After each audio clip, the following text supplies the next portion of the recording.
From beautiful East Tennessee in the foothills of the Smoky Mountains, you're listening to the Sherry Voluntary Show, and I do appreciate you spending your time with me.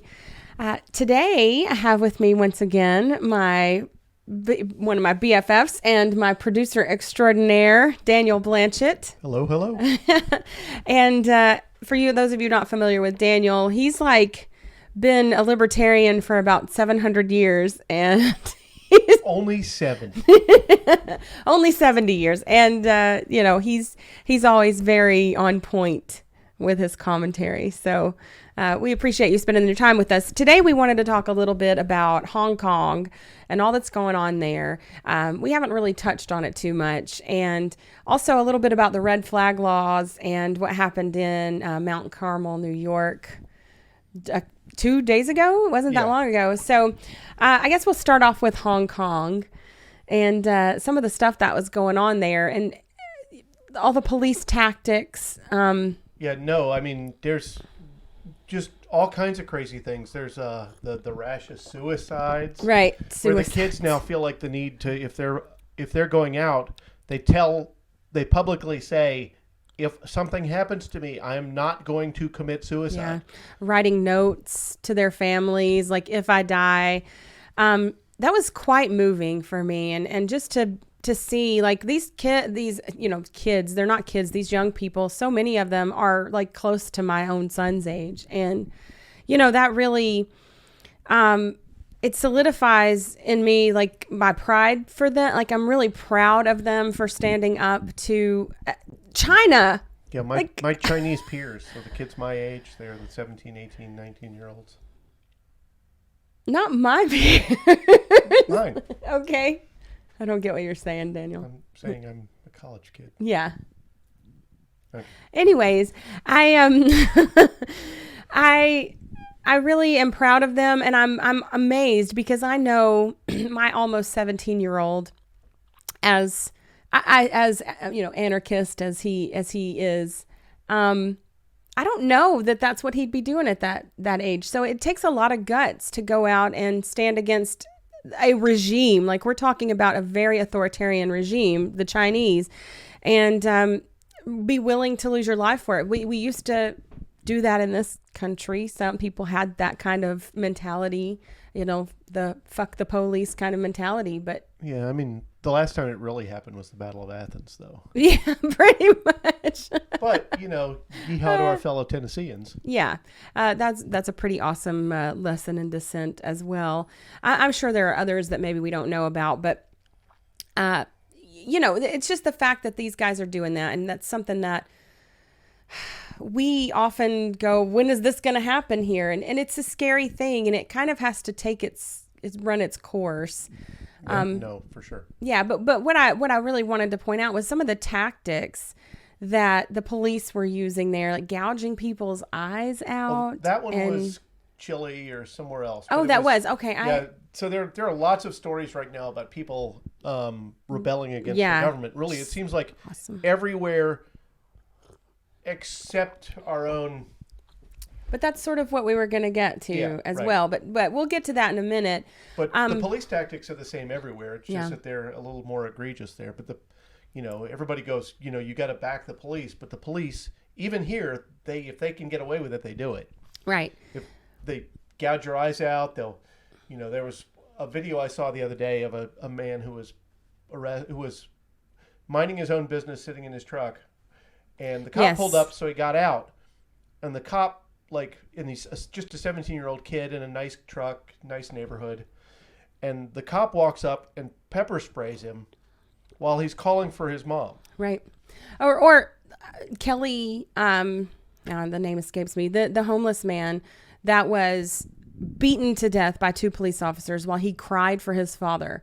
And said, "You're murdering me." The video I saw of a man just not that long ago who was having a mental health issue, called 911 to get help, and was dead within a couple minutes of the cops getting there. And he's telling them as they're sitting on his chest, he's saying, "I can't breathe. You're murdering me." And then when the paramedics get there and do pronounce him dead, the cops are like, "Oh, that's too bad." Like they really don't care. They don't see us as humans. We've been objectified as anyone who does anything that they don't like is all of a sudden a threat. And Not even, you don't even have to have done anything they don't like. They just have to have decided that you're a criminal. right. I just posted another video the other day. It's about 20 minutes long, so I don't know how many people actually watched it. But if you watch the whole thing, there's a guy, he's like an insurance adjuster or something. I don't think it ever really came out what he was doing. But he was sitting in a truck on a public street. Like part of it was on the grass, on private grass or something. The cop was making a big deal about that. But he's just sitting there writing something in his truck. And the cop comes up and starts asking him questions. He's like, look, buddy, I don't answer questions. And he goes back to what he's doing. And so the cop keeps getting more angry and more angry. And why don't you just tell me what you're doing here? Because if you have a legitimate reason, then I won't keep bothering you. He's like, I don't answer your questions. Am I doing something wrong? Are you arresting me? Like the guy's like, you don't have to be so, whatever. And so the cop goes back and calls the DA, and they're working together. You hear it on his body camera. They're trying to figure out how to arrest this man, how to get what they want, to see what he's up to. And they call him a douchebag at one point. Well, he's being a douchebag, but the DA says, you can't do that. You can't get him on that. He's not doing anything wrong. And then there's another, I guess it's a female cop there, and she's like, he's got a file in his front seat with a name on it and an address from this street and a camera. And so they walk back up to him again. They're like, what's this about? And he's like, is that a crime to have a camera and a file? Like, it's the harassment, the level that they will go to get what they want from you. And because you dared to talk back to them, you dared to know your rights and to say, I'm not answering your questions. I'm not doing anything wrong. And you don't have a reason to be here. Then you're all of a sudden, you're a criminal in their minds and you're hiding something. So but it's the same everywhere, I think. Right. And yeah, I mean, it's just that the one thing we have, to get back on point, we have the kids in Hong Kong who have finally had enough. And to be fair, they've had to put up with, Hong Kong used to be the most free city in the world, and since China took back over, it's been gradually becoming worse. There have been, recently there was a spy who went to Australia and is telling them he was one of the people that used to kidnap the booksellers. Wow. And, so they really have had to put up with a lot. But, to hear people talk about what it would take in America to revolt, I believe in nonviolence, but the people who are saying that, that violent, that eventually we're going to have to boogaloo. What's the line? Right. How is there a line, and how have we not crossed it? Right. If you think there's a line, how are we not over it? Right. And I guess my answer to that is that, of course, I don't want violence. I don't even want cops shot in the face, right? I don't want that. I think their violence is terrible. I don't want that to happen. I want this to de-escalate in a peaceful manner. That probably isn't going to happen, though. And so sometimes violence is the answer when you've exhausted all of the peaceful means. And maybe it's a small violence. I don't think it needs to be like civil war. You hear all the patriots talk about, we're going to have a civil war in this country. But then they're talking about against liberals. They're not even talking about against the cops. Like, they don't see the tyranny of the government. Thin blue 3%. Right. So I think that's a, it's hard to know when, but this thing in Mount Carmel, New York recently, that was with the man the red flag law was being so the early carried reports out. Were that he had been red flagged for owning a 30-round magazine, and so they showed up to serve this warrant. Reports since then have said that maybe there's more to the story, that it was a domestic violence warrant or there was something else going on. I don't know if that's revisionist or I don't know what the story is, but what really impresses me about that is that people showed up. People showed up in his defense, and not in small numbers. Right. Like, it was a reasonably, and it got a lot of attention on Facebook. Like, a lot of people were paying attention and were actually showing up and willing to stand up. Yeah. And if I were a cop looking to enforce a red flag law, that would have me concerned. Yeah.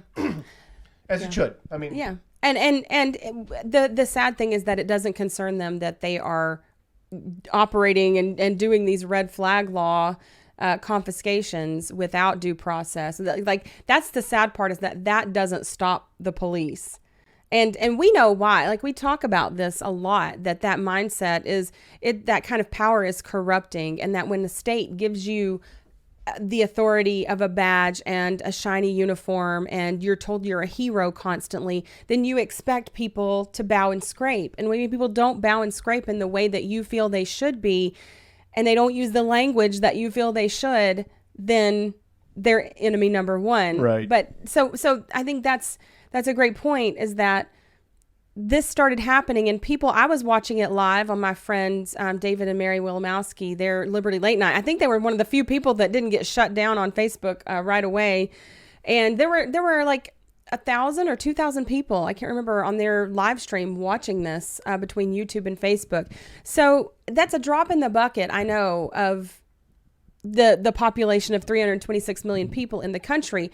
But you know, and that was just their live stream. I don't know how many other people. But to make it past the bubbles, the Yes. shadow bans. And just the fact that there were so many people going, I live near there, I can go. Like, I have a friend there, I'm going to call them and see. Like, and people mobilizing. And I've seen on Facebook since then people going, we need to be able to communicate when this stuff's going on. We need to start setting up like some kind of network that can go and help people. Like, so our communication is there, because one of the things that they were, you know, I was watching on the live stream, is that the media is not going to report what's really happening. It's going to be completely what the cops tell them, and the cops are going to shut down. They were arresting people, from what I heard on the live stream. I don't know if it's true now. Arresting people just for coming and being there and watching it. They want to operate in secrecy, y'all. They don't want this to be Right. a news story. So you should join libertarian groups, Facebook private groups.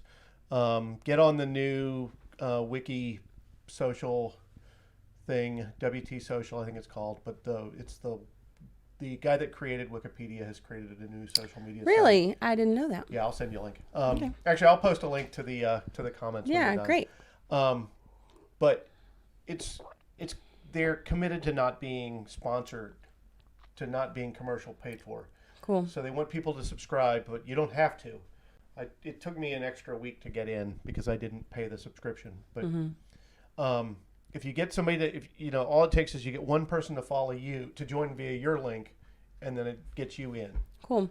So these are the kinds of things, like, yes, they're, you know, Facebook, Daniel just sent me an article today where they said, and they're testifying to Congress that no, they don't shadow ban, and yet they just got awarded a patent for it or something, or they're trying to get a patent for shadow banning technology. So we know that those social media platforms, Facebook, Twitter, that they're limiting what people can say. There are certain types of content that they don't want to be promoted on their platforms. We know that, we've known this for a while. You can, if you have any kind of liberty content on Facebook, you're going to see that you're getting shadow banned. Yeah, our good friend Alan Mosley went from, he lost like 90% of his audience for no apparent reason. Right, it just was gone one day. And it was after they had sent him something saying, we need you to jump through these hoops and send us all this information to say that you're not fake news. And so once you get on their radar, you know, it's very difficult to get outside of that. But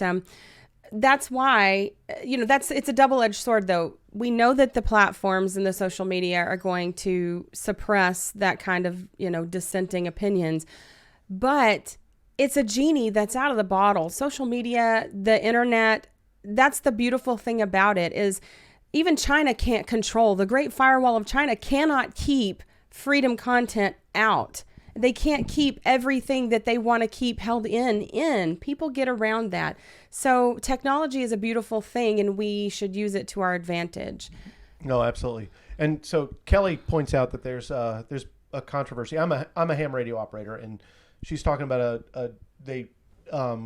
Cal Fire has pulled ham radio repeaters off their towers, but it's in one county. It's kind of an isolated incident. It's not really Not yet. Yeah, but so the trick is that so with ham radio, sure, they can control what happens on the repeater, But if you're, and it is getting licensed and it's asking for permission, but it's a fairly innocuous set of hoops to go through to not have them harass you over your use of the radio waves.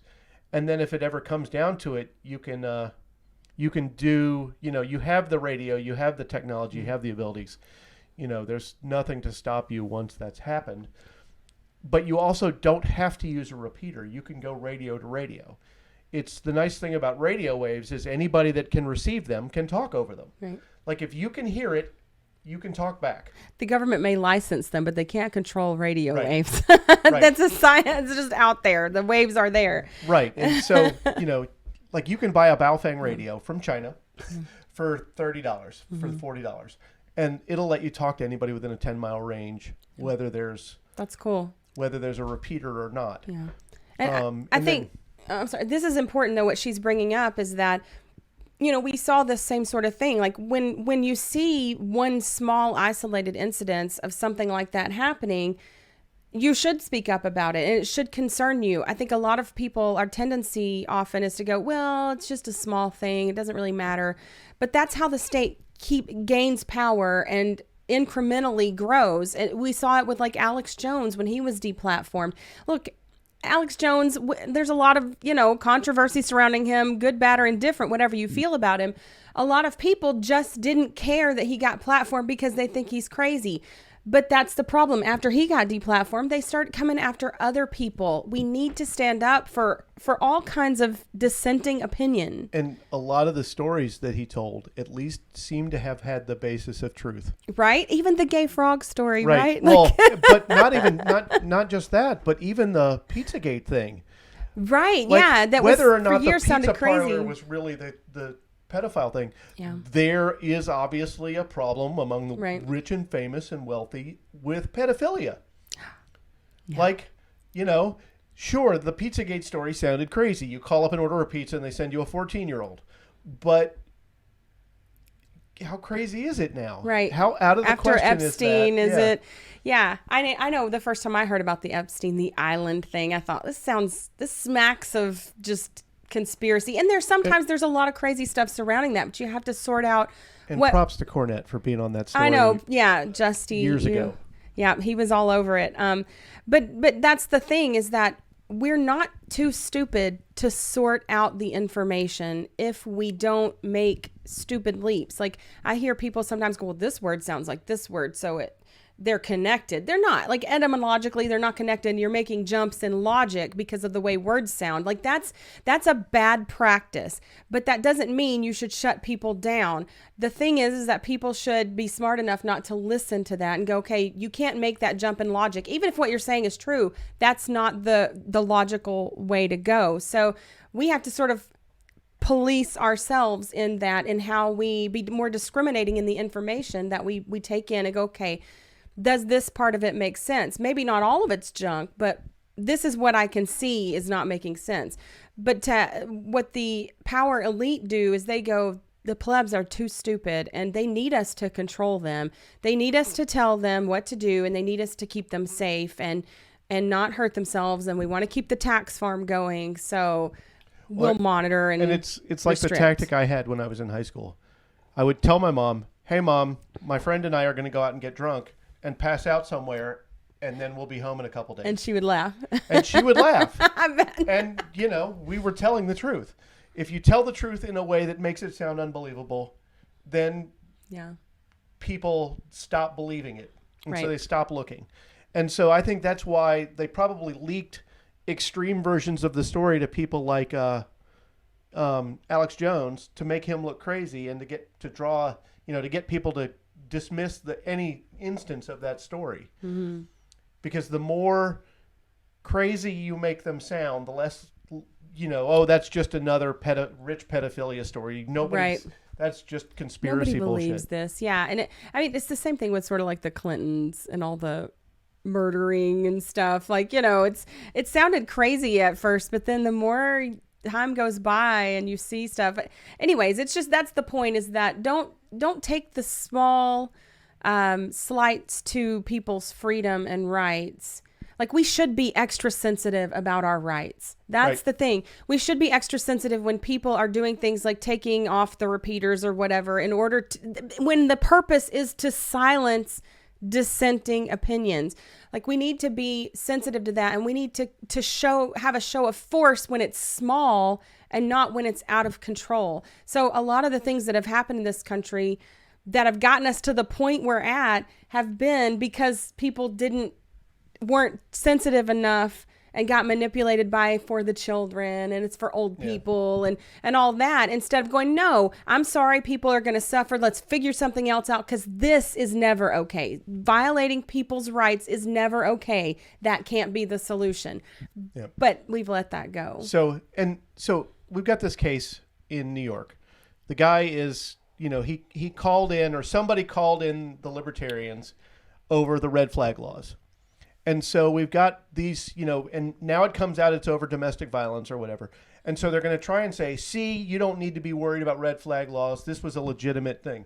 No, it's saying that they're really worried, and they're trying to, something's happening that's trying to discredit the idea that red flag laws are a problem.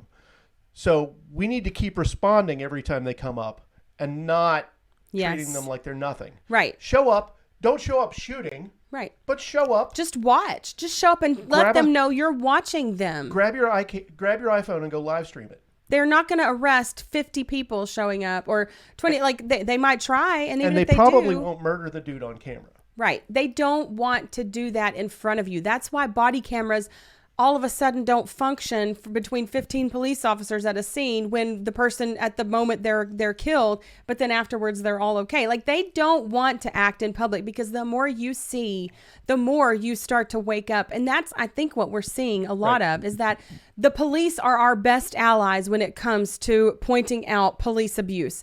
Bar none. Like, my favorite quote, with the advent of the cell phone camera, Bigfoot sightings are down and police violence sightings are up. Amazing. But I did want to get to this, why we should be concerned, why we should be supportive of Hong Kong and what they're doing. Because as anarchists, I've seen some on social media about, well, they're fighting for democracy and I'm not for democracy, so therefore, why are we supporting this? And I get what people are saying, I guess, but I think it's very short-sighted and myopic. Well, and so they're fighting against being tied into a government that wasn't organically theirs. Yeah. And they're trying to get it back down to where it's their city government. Mm-hmm. And honestly, I don't really have a problem with city-based government. Yeah, there's gonna be lots of different things if we ever got to what we're gonna get. Right. Like, this is the point. We're not even close to getting towards anarchist society, libertarian society. I'm not a fan of government, and I'm not even a fan of city government, but you can walk down the street and have a conversation with your mayor. Yeah. It's like when people would say, I had a discussion with someone once where when all of the smaller Eastern Bloc countries were sort of breaking down and seceding from bigger countries, and they're like, this is a bad thing, that's more governments. And like, no, this is a good thing. They're weaker governments, they're smaller governments. What you can fight the small government, you have a much harder time fighting the behemoth. Look at what it would take to take on the United States government. They take on the world right now. Yeah, the reason why people are afraid of the New World Order, the whole UN taking over, is because the people that are making decisions about your life are not connected at all to your life. So the smaller the government is, mm-hmm. the more they have to answer to the people that they're ruling. They have no interest in, like, some senator in, a federal senator doesn't care about my life, even if they're from Tennessee. They don't care what's going on. They're so far removed. The president is so far removed.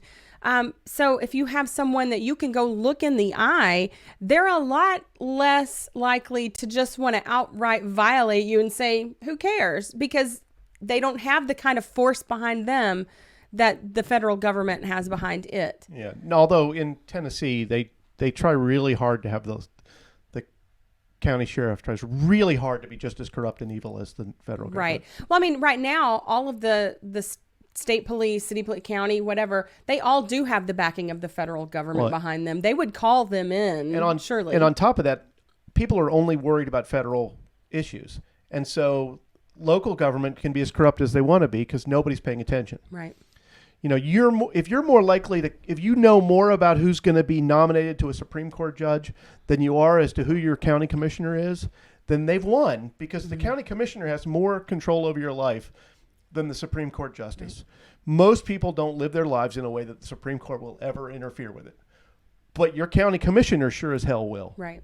And to get a little bit back to the Hong Kong issue, the reason that I think it's so important to be supportive of Hong Kong and any other people who are fighting for, like, the Yellow Vest movement. It was a socialist movement. I don't support socialism, but I support these people finally standing up and having enough and going, look, you fuckers don't have the right to keep violating us in these ways. And even if their solutions aren't 100% perfect, it's a start. And what they're doing is they're building a frame of reference of liberty. It's an example of people standing up to their government. Right. But for me, the most important thing about Hong Kong is that they're building this frame of reference that maybe they didn't have before.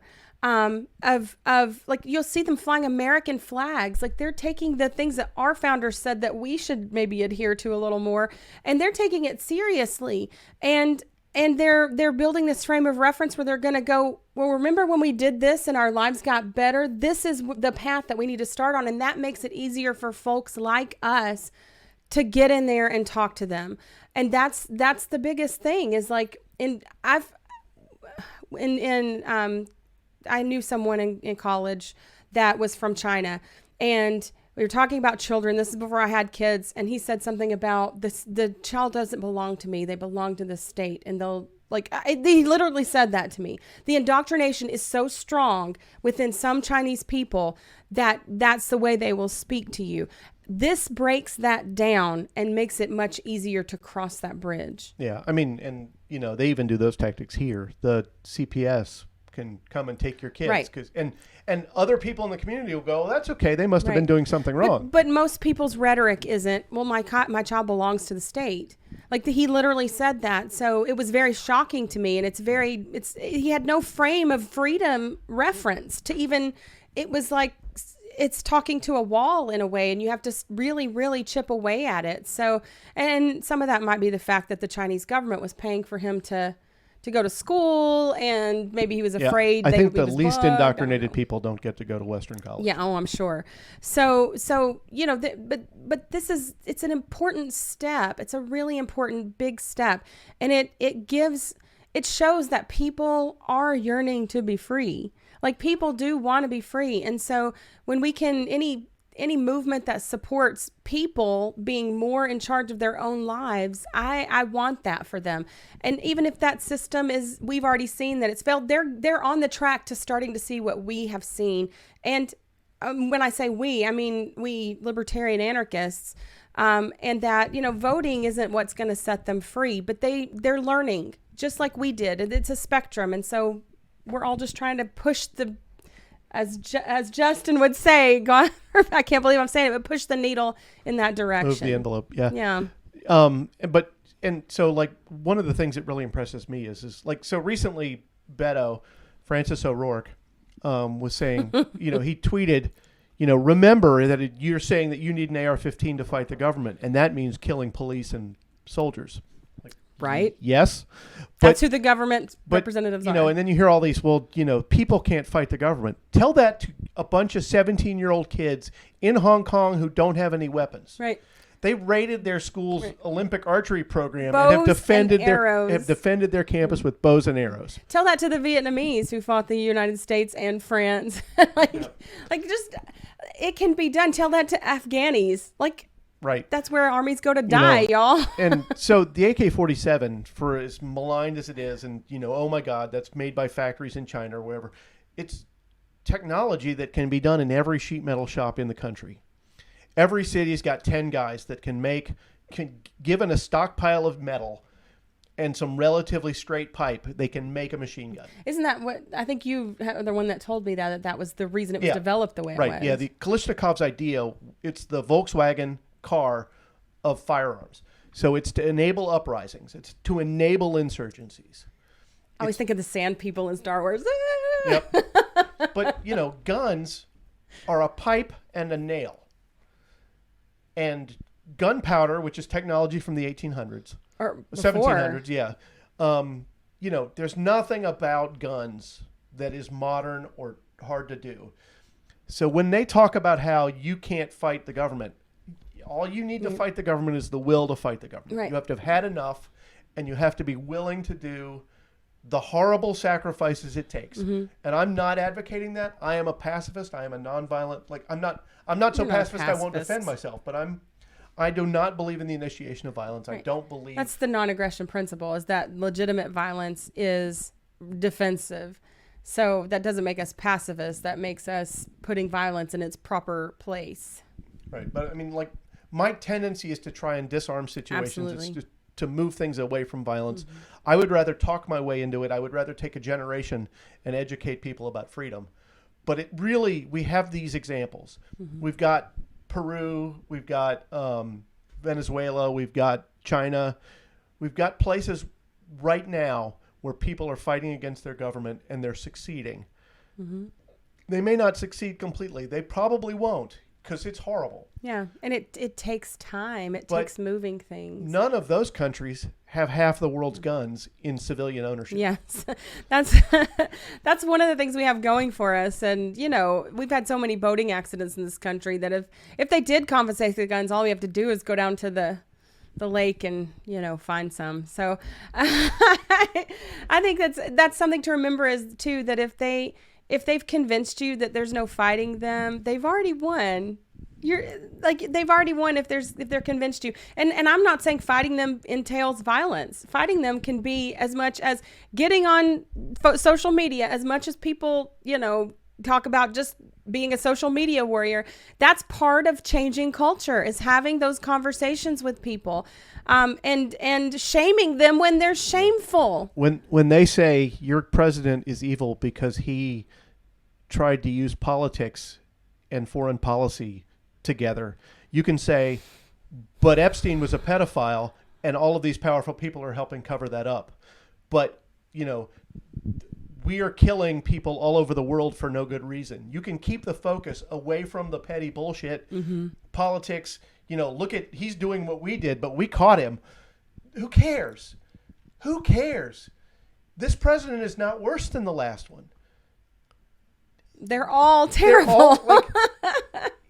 We're being ruled by the corrupt. You can't let that distract you from pointing out where things are actually happening. Right. Things that impact people's lives bad. And you can give people the principles of freedom and start them on the path of, well, maybe I don't need somebody to tell me what to do, or what does give someone the authority to rule. What is that? Why is there a president? Why is there the government? Do things actually operate better?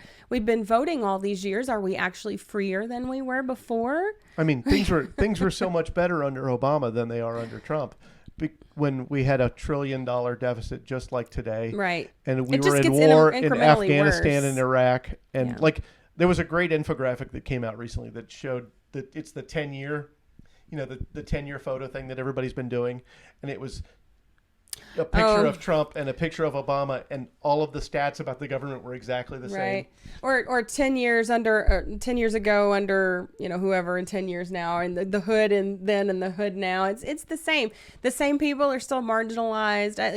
I just think if we look around us, we are doing something and we're moving culture, and that takes time. And maybe, you only get a few people set on that path, but that's what the hard part is. That's where the hard work comes in. And sometimes the hard work is not being violent when you have the right to, because have we been violated? Yes, we have the right to be violent at times when maybe it's not in our best interest. So just my encouragement to you is to keep speaking and being, out and proud about what you believe. And that confidence, for one thing, is what will make people come more your way. It may make some people angry, But when they get angry, you just won. They'll never forget what you said to them. They'll never forget that you told them, look. Lots of people remember everything Sherry says. I think more people remember what you say. But, it's getting people to wake up. And sometimes that's not a very fun process. And I want to be liked. Like, I'm like anybody else. But sometimes we have to have the courage to not be liked and have the courage to speak up on things that we know are wrong and evil and bad and just not the right thing. So that's not always going to make you the most popular person, but you can respect yourself and you can gain people's respect by being consistent and not playing the game of, well, we got to do this or that. Like, look, there are plenty of ways that people are dissenting and trying to work against the state. And I'm all for that. And that's why I don't agree with voting still. I know that Hong Kong, they had this huge voter turnout, and I would never say that you can't do some good things by voting. What I would consider good, the problem is there's still force involved. Yeah. But you can get rid of things through government, whatever. But the problem is that is never going to make you free. They're never going to get rid of themselves. So you have to have some other sort of game plan. So that's what I work for. Yeah, the best way to be free is to just be free. Just live your life as if they have no Just control over you. And I mean, it's hard, but it can be. But for the most part, if you do it and then you give an example to others, the more people that go along, the more people that start living as if they are free, the less control they have over you. There's a great picture, and it's one guy yelling at a crowd and they're all bowing. And then the next picture is they're all standing up and the guy yelling is now the one bowing. And it's if everybody stands up, they can't tell you what to do. Yeah, if enough of us get together and just say this is bullshit and we're not taking it anymore, they can't kill us all, right? Like, that's the thing. They can't, like, I know these are real impactful things to real people's lives, but at some point we have to go, where's the sacrifice that I'm willing to make? What's the line that where's my bottom line? Where am I going to get involved? But people ignoring the pot laws is what led us to legal marijuana in 22 states. Yeah. It's not that people voted. That came about as a result of people openly protesting by these smoke out rallies. And the people, you keep at something long enough and you just disobey enough. And eventually, we're not saying it's okay to commit murder. We're saying take control of your life and live your life in a way that you're in control. Yeah. On that note, I think that's enough for us today.